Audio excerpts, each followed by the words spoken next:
Oh, Nick. After all you've heard, has it changed your opinion in any way? I saw you write down your new verdict. What are your top five best? I have ruled many a ring. More than anyone else. In my opinion... Oh, why don't you try to rule that ring? No thanks. Number 5. Valdez versus Jock. Right. But I was like, yes, a compliment. Most appropriate iteration of this match. And a powerful way to start off the tournament for you, having to deal with that type of obstacle. I don't disagree with the execution of the match or the psychology of the match, although it is difficult to predict what Paul's going to do. For some of us, a little too difficult. There's one moment where he's running at me, and I'm already from a crouching position. I don't know what he's going to do, so I go, okay, let me block it, and I instinctively throw my elbow out, and he goes crotch first into the elbow. Well, that's one way to slow him down. There you go. Ow. Not really. That match was completely on the fly, except for the last spot for me to finish. All right, are you ready for me to be different? Number 4, Bravado versus Avalanche. Oh, that is different. I love it. Go ahead.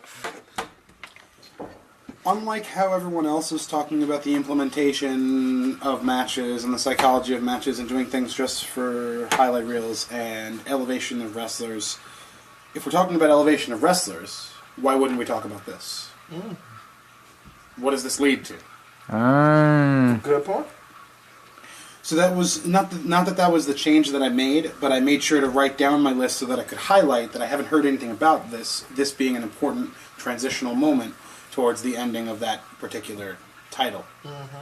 And then we don't re-implement the tournament until we start doing it for Pride instead of, right, we take time off. Yeah, and then we finally bring back the tournament itself in 2010, so there's a 3-year layoff. Yeah, so, but I also think that it's the first, or it's maybe, I would say, not to what you said, how you weren't listing finals matches. Right. I think after this point, you only get good finals matches.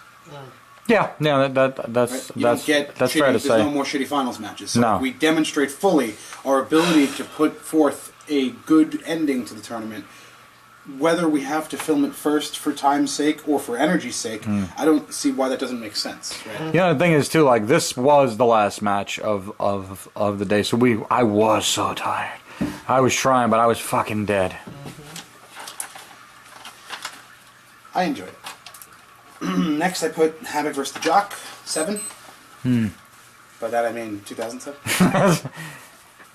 And not my unfortunate numerology in life. When you're talking about things that exemplify what it means to be the BWA at a certain point in time, this is what you think of, right? And as much as you say you have Gumbying and all sorts of weirdness, it's Paul's unpredictability. But you see Joe's versatility in his ability to complement that and work with it, like you mentioned with the Enziguri, right? In other instances, people have failed when trying to mimic their levels of athleticism and chemistry. Even they themselves can't keep up to that standard. Right. Here I give an honorable mention to Masato versus Bailey. Yay! Everyone loves Bailey. Everybody loves a good Bailey match, and there's one. I was particularly touched when watching it, when he raises my hand in the end. And I'm like, bitch, I want to get out of here. I'm like, I'm tired from lifting your heavy ass. I don't think you don't really lift them once in the match, do you? There's no actual suplex. He doesn't want me to. Yeah. No. I already learned that when he's like, no, don't lift them. Because he literally cries like a girl the second he leaves the ground. No. Okay. That wasn't so bad. That wasn't bad. I'll do it back.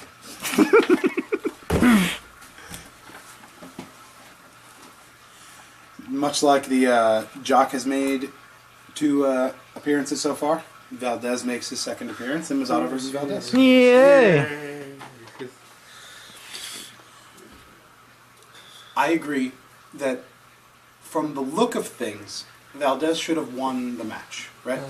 Post Dark Force Rising, my character never gets back to where he was before that. This was the last opportunity for me to do that.